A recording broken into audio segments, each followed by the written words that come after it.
Hoje a justiça tem outra realidade, a estrutura é bem melhor.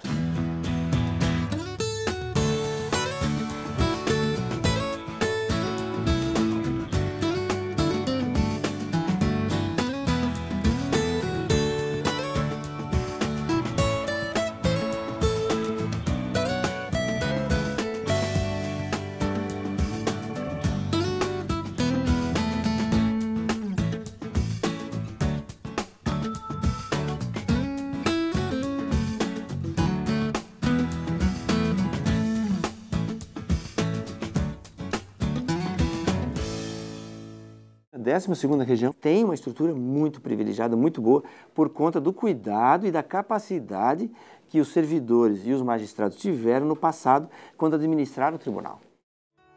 Em julho de 1981, é sancionada a lei que cria o Tribunal Regional do Trabalho da 12ª Região. 5 meses depois, em 11 de dezembro, o tribunal é oficialmente instalado. Com 24 magistrados, 168 servidores e 14 juntas de conciliação e julgamento, nasce o TRT de Santa Catarina.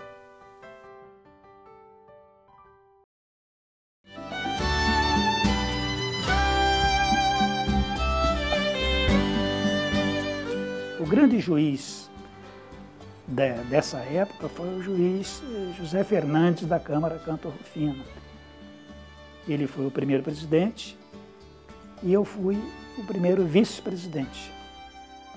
Nós então trabalhamos de uma maneira muito harmônica, uma grande colaboração entre nós, e justamente foi essa harmonia e esse companheirismo que fez com que nós facilitássemos muito o serviço de implantação do tribunal. Nós não tínhamos nada de material. Essa construção foi tanto institucional quanto material. Nós carecemos de tudo, né? de experiência ainda como tribunal, do lado institucional, e carecemos também de conforto material. Nós passamos umas dificuldades muito grandes. A equipe que estava iniciando, que estava começando a trabalhar, não tínhamos uma sede própria, lógico. Nós estávamos precariamente instalados na Rua Saldanha Marinho, num prédio, e não tínhamos sequer gabinetes, não tínhamos equipamento, né? Então cada juiz trabalhava na sua própria casa, com a sua própria máquina de escrever, não é? Muitas vezes até trazendo material, comprando material, e tínhamos os nossos assessores, naquela época era um só assessor e um só assistente, que trabalhava na nossa casa junto conosco, né? Depois então nós conseguimos comprar a faculdade de farmácia, a área da faculdade de farmácia. Aí reformamos aquele prédio com servidores próprios, que são chamados de artífices. Dali, então, fizemos os projetos. Quer dizer, o presidente Rufino começou a trabalhar no sentido de construir ali a sede do tribunal, o que fez.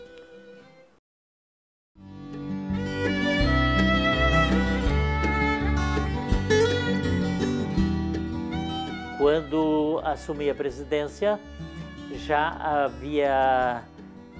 haviam sido postos 2 pilares básicos para a construção do tribunal. Nós temos uma comissão fiscalizadora da obra. Além disso, eu também e o presidente visitávamos a obra constantemente, todos os dias.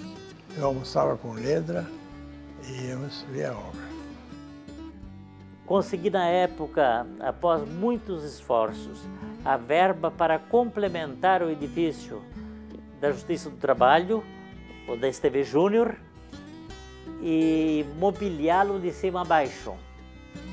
Porém, naquela época a inflação era enorme, era tremenda, e a verba não foi liberada, e foi liberada em parcelas mensais. Com isto, o que servia para construir completamente o Tribunal Regional do Trabalho, o prédio próprio do Tribunal Regional do Trabalho, não deu nem para erguer a estrutura até o 12º andar. Apenas a estrutura. A mim coube a continuidade da construção Isso foi assim uma obra que deu muito custo, deu muito trabalho, deu muita preocupação, justamente também por conta da falta de verba, né, que se tinha. Então foi uma evolução, falta de dinheiro daqui, foi interrompido os trabalhos, e fizemos a licitação e, enfim, o prédio está lá pronto e acabado, e servindo ainda a Justiça do Trabalho.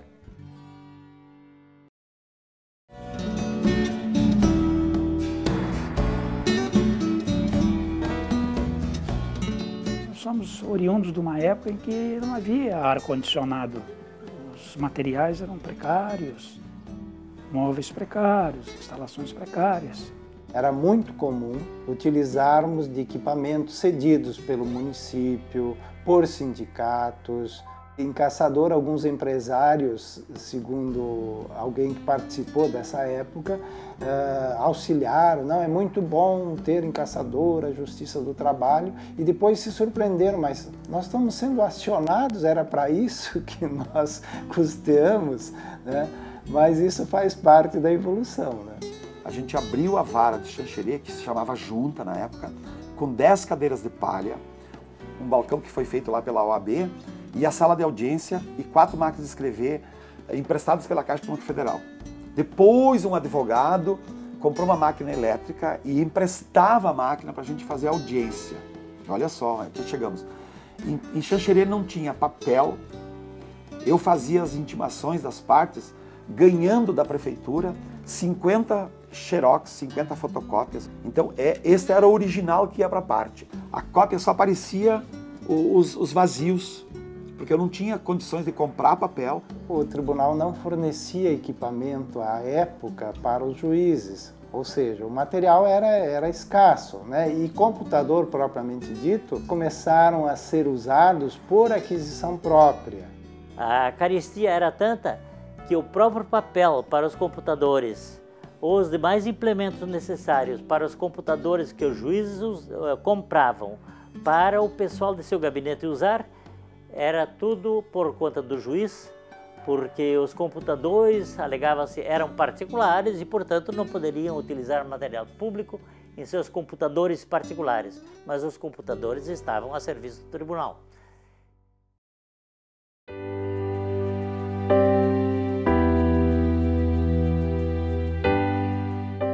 Nós não estávamos informatizados, tudo se escrevia à mão, muitas vezes em máquinas manuais e aos poucos em máquinas elétricas, devendo refazer tudo que saísse de errado. Era um trabalho enorme. Fazer a contabilidade dos selos, registrar no livro o pedido inicial resumido, AP, aviso prévio, férias, 13º. Mas assim, você registrar tudo em livro, sabe? Tudo em livro, não podia errar, não podia rasurar. As custas pagas, tinha um livro para custas pagas, um livro para custas arbitradas, um livro para custas dispensadas. Tudo isso eram relatórios mandados para o tribunal, papel e mais papel, papel e mais papel, e muito trabalho. Então a gente trabalhava demais, assim. Nós fazíamos até as iniciais no balcão da vara. Era um trabalho bem diferente do que é hoje. Então tinha ficha de autores, ficha de réu. Para localizar um processo, então, era um problemão. Ainda bem que nós tínhamos um colega que era o computador da vara, que ele tinha uma memória incrível. E depois foi evoluindo, né? Até que, acho que na década final de 70, recebemos as primeiras máquinas elétricas, 2 Facite. Era a glória na sala de audiência uma máquina elétrica. Porque a máquina manual fazia um ruído muito grande. Então você tinha que prestar atenção. Você tinha uma frase já ditada, tinha que captar a frase que o juiz estava ditando e ainda datilografando. Aí a maior reclamação dos juízes geralmente era que o funcionário era surdo. E naquela época nós fazíamos um rascunho e alguém tinha que datilografar para nós. Que nós tínhamos que pôr o papel, 3, 4 vias daquele papel, e entre aquelas 3, 4 vias daquele papel nós punhamos também 2 ou 3 vias de papel carbono, e que se errássemos qualquer letrinha, tinha que ir lá e fazer um trabalho muito delicado de raspar de borracha em todas aquelas vias de papel carbono, e se fosse uma coisa muito significativa, o juiz tinha que rubricar do lado a correção. Hoje em dia os textos saem maravilhosamente. Na época, quando começou a surgir o computador, eu comprei um computador e levei para a vara. Até o juiz, quando me viu com aquele trambolho, como ele falou, disse, pô, o que é isso? Eu disse, isso aqui é um computador. E daí ele entrou em férias e eu levei esse computador para a sala de audiência. E daí nós fizemos uns autotextos. Aí quando ele chegou, viu aquele computador lá, disse, pô, o que é isso? O que vocês vão fazer com esse negócio aqui? Eu disse, não, isso aqui o professor testava. E quando fazia uma conciliação, ele puxava o autotexto da conciliação ou do arquivamento, ele ficou impressionado, disse, não, essa máquina não vai sair mais daqui.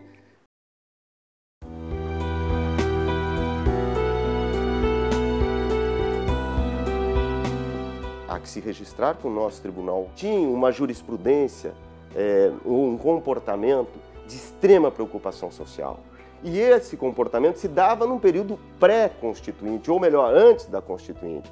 Pelos idos de 1985, 86, se estabeleciam, por exemplo, garantia de emprego nos dissídios coletivos, onde só podia ser demitido por motivo técnico, econômico, disciplinar, devidamente comprovado.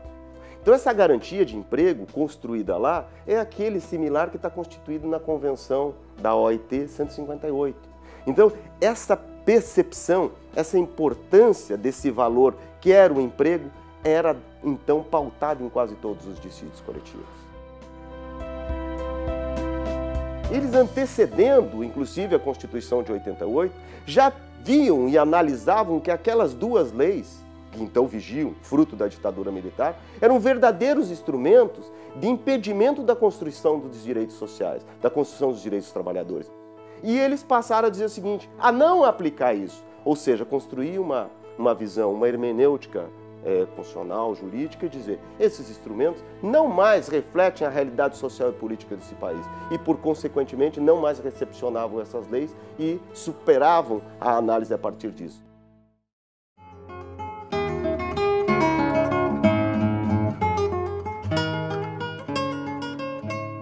Em certa oportunidade, eu encaminhei uma reclamatória, eu era advogado do sindicato, de um empregado que havia sido suspenso. E eu estava trabalhando a conciliação. Então perguntei para o empregado, tu aceita o 40 cruzeiro? Ele disse, aceito, doutor. Doutor, ele aceita o 40 cruzeiro? Mas o patrão não quer pagar, o preposto não quer pagar. Eu disse, não, doutora, não se preocupe, pode fazer ata que eu pago a ele. Até que, enfim, quase 20 horas se resolveu por um acordo. Eu apanhei 20 cruzeiros, eram 2 notas de 10.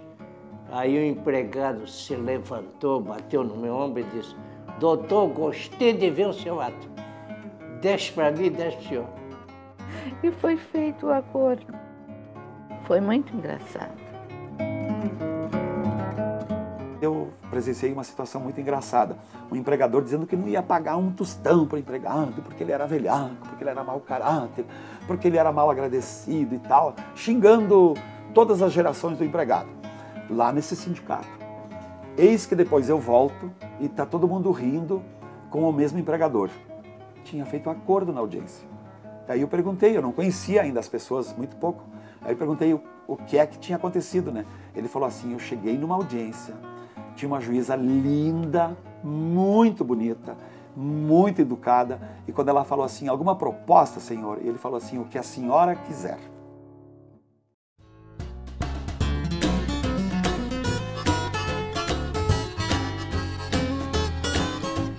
Eu me lembro que naquela época nós tínhamos as nossas equipes de vôlei, não é? E saíamos muitas vezes do tribunal às 7, 8 horas da noite, íamos jogar vôlei. E jogávamos bocha, vôlei, todos. E juízes, funcionários, era como uma família. Havia muita paz, muita alegria entre nós, entre os juízes, entre os servidores. Parece que ali não faltava o amor. Não. nós tínhamos uma ligação muito próxima. Ninguém se ocultava as suas tendências, sua maneira de ser. Havia uma franqueza muito ampla. Eu me lembro que naquela época nós tínhamos, inclusive, nossos embates nas sessões, não é? Nossas discussões, às vezes meio acaloradas. Mas a gente saía em seguida, quando acabava a sessão, sempre íamos tomar um chopp, conversar, para reatar os bons entendimentos que a gente sempre teve. Foi uma época muito bonita do tribunal.